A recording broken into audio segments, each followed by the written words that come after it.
Good afternoon, everybody. Today is a beautiful fall day. The wind is blowing, and it's probably about a balmy 65 degrees today. Came out to visit my buddy Steve at his beautiful cemetery where you can hear the birds calling and the wind blowing, and just a wonderful scenery here. I don't know how old this cemetery really is. They don't have gravestones or anything like that. They have grave plates for the burials. And, this video is about Steve because he led a wonderful life and a very exciting life, even for not venturing too much farther than one county, living in the same county all his life. He was known as a young tiger. He had gray hair when he was a teenager. He actually had gray hair when he was a kid, is my understanding. And growing up, being intellectually disabled, however it was, there's much history there that I would like to write a story about one day, about his life in particular, and how he affected and really inspired and loved so many people. I'm sort of drifting away here because I'm looking at all the scenery around me while I'm holding the camera at the grave plate that he finally got like a year after he passed away. Like a year and a half ago, 2 years ago, he finally got the grave plate. I bought two and they removed it, and it's probably in their storage shed somewhere where they don't discard actual things that will last a while, like grave plates and some memorials. Maybe like over there, the flags. But this is a really beautiful graveyard. There are only grave plates, like I said. And I'd say, as far as the eye can see, this is a large cemetery, but that's not the truth. It's a large plot that has been cleared out. The road is behind me, and it's really beautiful. Thousands of people here. You see the trees starting to change. There's a red tree over there, orange fire tree that has some green in the interior, and the exterior is orange and fiery, like a flame, like the burning bush. And all the pine trees. It's easy to find this cemetery when you remember the line of pine trees all around the outside that mimic the road. Really beautiful. But people that own the cemetery are very picky. I visit Steve and I bring him his favorite coffee, and they remove it right away. They let the steel pots or flower vases stay because they attach to the grave plates. Like right near the cup, you can see that's where one of the steel vases would go. And I don't know what happened to them before. But one lady came by and she visited someone like 3 or 4 rows away. right over there. And she circled around a couple times looking at the whole cemetery. Kind of wondering what I'm doing sitting here, just enjoying a beautiful day. The wind died down good. And the birds are still calling. It's kind of eerie when you hear that in the middle of a big field of memorials, you know. The bird just keeps on calling. The wind picks up. It's cool.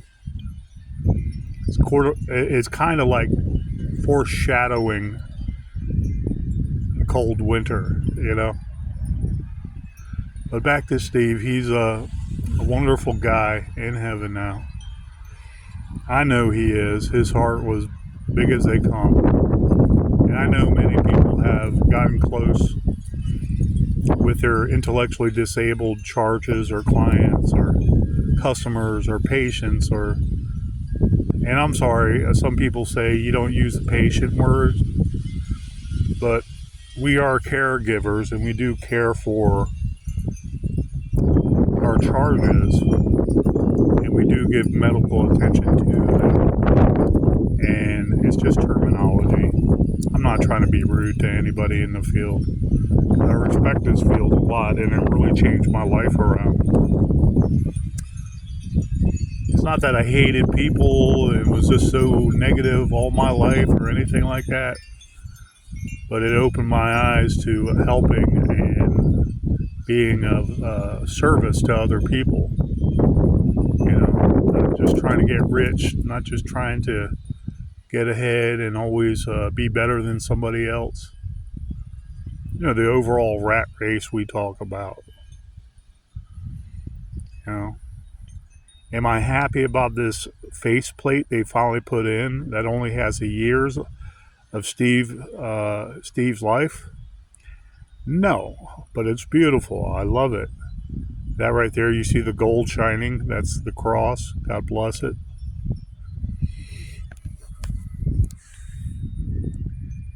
And his memorial, I think, could be better, but it's very beautiful. So Steve had a following even before he was an adult. And everybody in the county knew him, and he was in different systems, but not in a bad way. America was learning how to handle the institutions and the asylums better. And I don't think Steve ever went to an actual asylum or anything bad. But yeah, he was born at a time where there was a lot of discrimination. And 1960s, 70s, 1980s. The New Age modern mental health models they have, I want to say, started to excel in the late 80s, where there was more fields. I remember training with intellectually disabled, or that being part of the police science curriculum. And lo and behold, I didn't plan it, but my first uniform beat, I was assigned to all of uniform for 1.5 years when I was busting my ass to be a hard charging cop. Was at St. Elizabeth's in D.C., where John Hinckley was, quote unquote. And the walkaways would walk across, 2.5 lanes of traffic, go to King Avenue where all the liquor stores were, buy a pony of Budweiser, and with all their medication they were on, they'd be flying, you know. If you want to call that mental health, that's mental health. Adults. Far cry from intellectually disabled who, you try to help physically or in any way possible, any needs possible, you help support them achieve their goals and live a full life.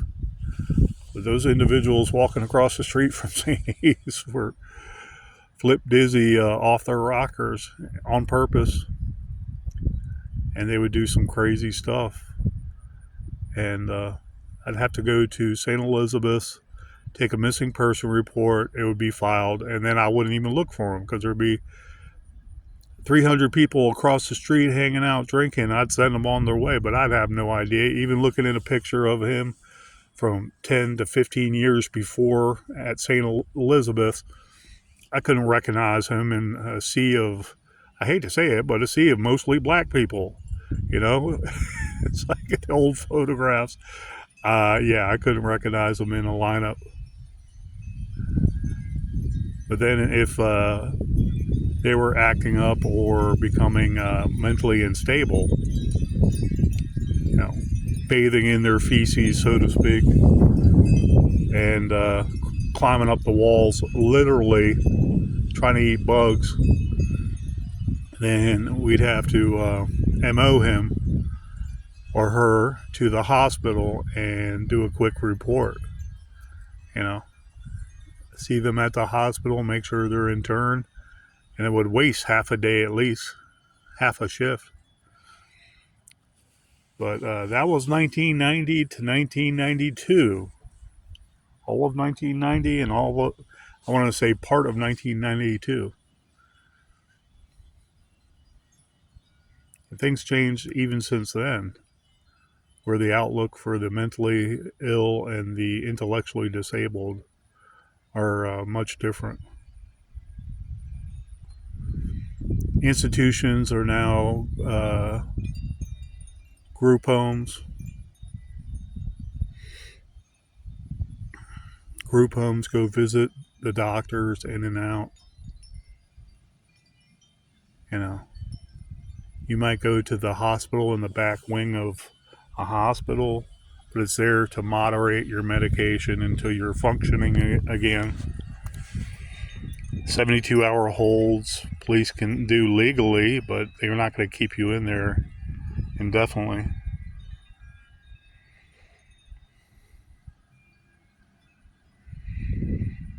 And so Steve saw a lot of that. He saw a lot of, I want to say, the abuse. And he had good friends and good family that cared for him. I want to say, without knowing terminology, without able to express it as much back then, like we can now, which is a good thing. Hearsay of hearsay. You know, his mother loved him very much, but felt somewhat guilty for whatever may have occurred during birth.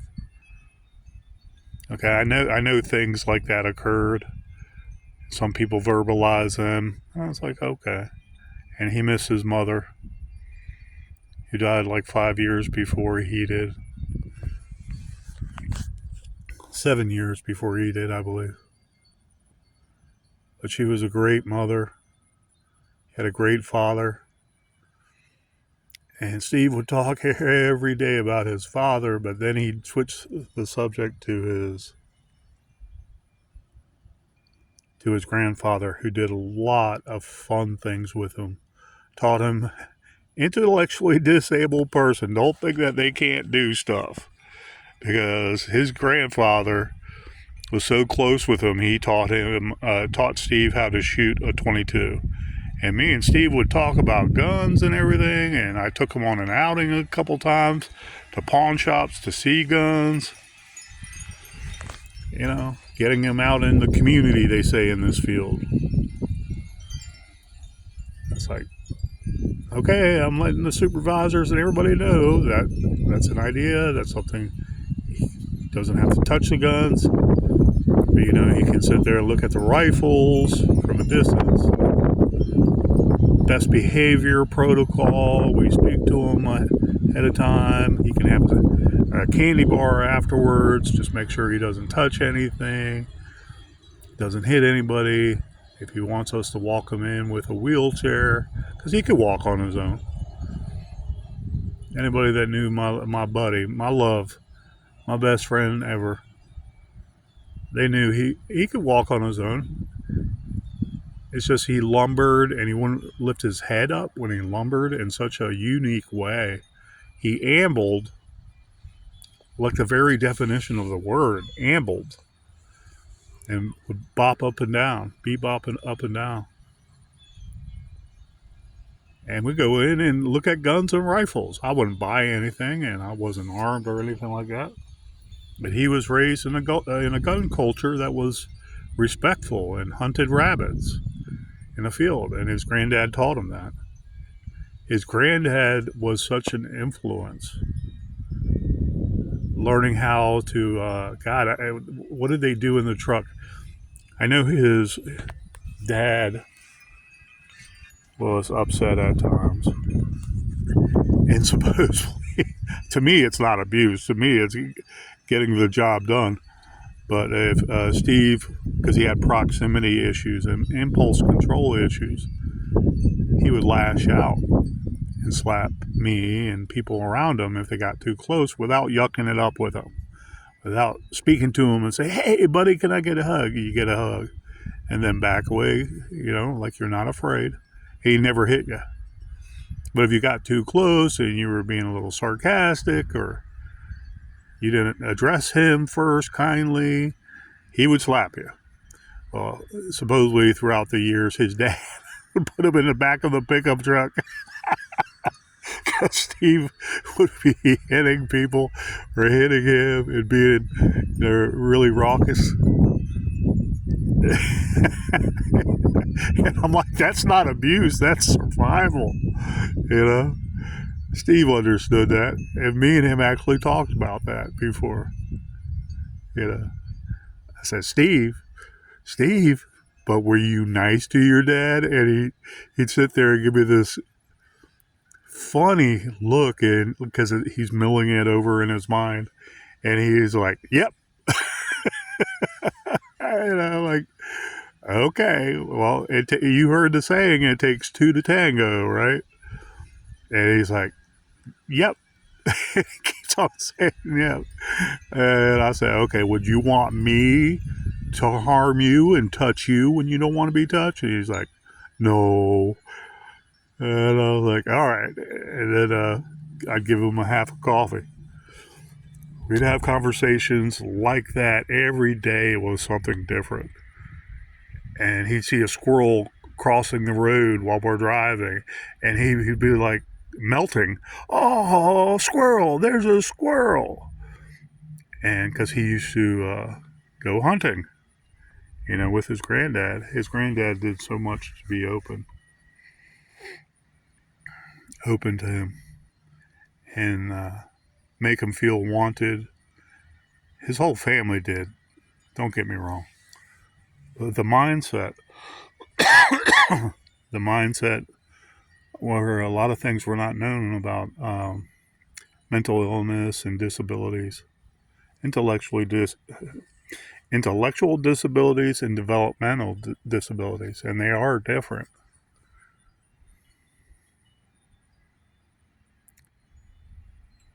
And he just came so far. And I think to myself sometimes, his age, did that play a part in him leaving us too soon? I was like, no, he was very healthy, all in all. Very healthy, and we don't know we do know what killed him. He had a heart attack in front of me. But the cause of the heart attack could have been too much fluid in his system because he was a monitored fluid. That might have inadvertently set off what happened. But bad drugs killed him. Caused a ischemic event a week before.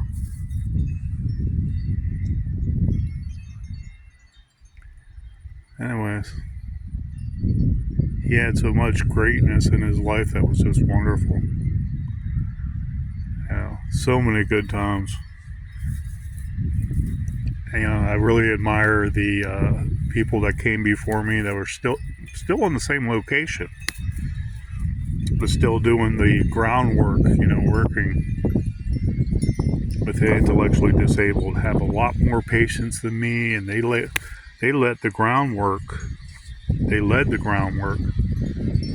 for future DSPs to care for individuals in the new age, and they were there from the, I want to say, the older perspective. And they had the patience back then, not knowing how things are going to turn out, offer so much love and care. So, I don't know, is it a motherly instinct? Is it a parental instinct?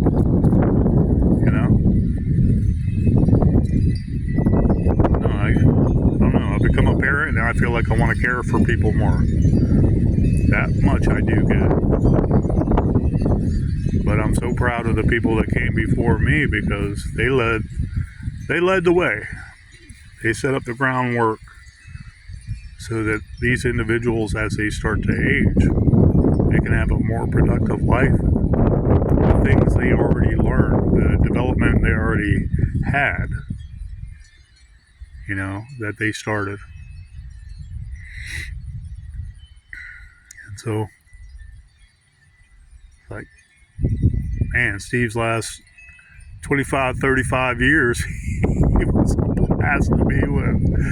And some of the hardcore people I work with, that could just see Steve and say a word and he'd start cracking up.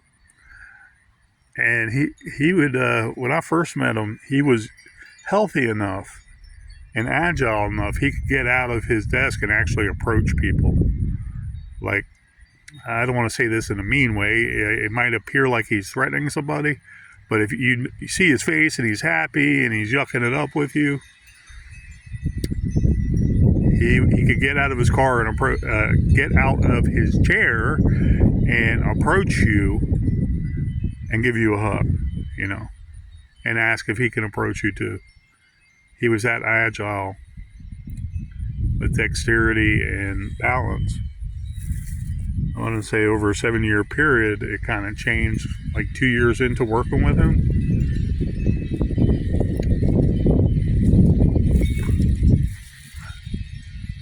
Because a lot of people came in and out of the group home and didn't like the situation and then quit.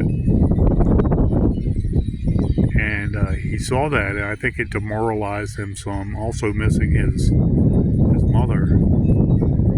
So I want to say, in his contemplation of missing his mother, he slowed down a little. But he was still a happy-go-lucky guy. He got over a loss and fully understood it because he would have some moments, some outbursts, some crying moments. People call them outbursts, but I just call them some crying moments where he misses his mother and his dad.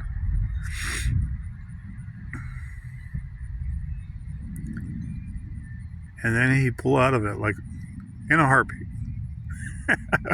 Bring up coffee, bring up squirrels, bring up babies, bring up puppies, bring up kittens. And it's like you'd have to let him cry so he can get much of it out. Because it's painful each and every time coming back when you haven't healed, and you might not, the human mind might not feel like it healed or know what healing is if it's masked by medication, all your life. And so I don't mean that in a cruel way, but you like encourage it and then at a certain point you'd have to pivot and redirect. So it's not an all-day affair. It doesn't turn into violence.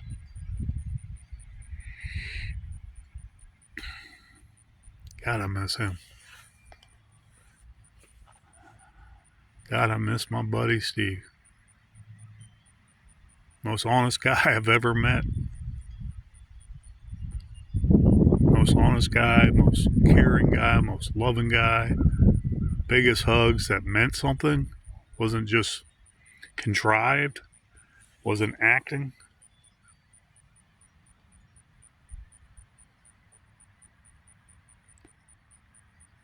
God, I miss him. Anyways,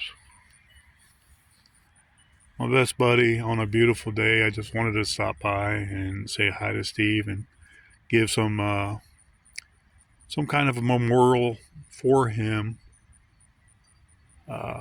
this year around, because I haven't been able to in a while. And just what a beautiful day. It's a beautiful day to enjoy your life and appreciate it. And I'll never forget you, Steve. We'll never forget you. This plaque or this grave plate is actually beautiful. The sun right there, the gold, it is gold, but it's actually reflecting the sun too, because of the angle and the shiny texture. It's really beautiful. All right, Steve. I miss you, man. Don't know what else to say, except I miss you, and this beautiful cemetery calls me back, and I know I'm missing you. And I should have said hi a couple weeks ago when I had some free time. And life is still a struggle, buddy. Still a struggle for me, you know. It ain't all peaches and cream. Going through different jobs, but I miss you, buddy. And I'll see you soon, okay? Love you, man.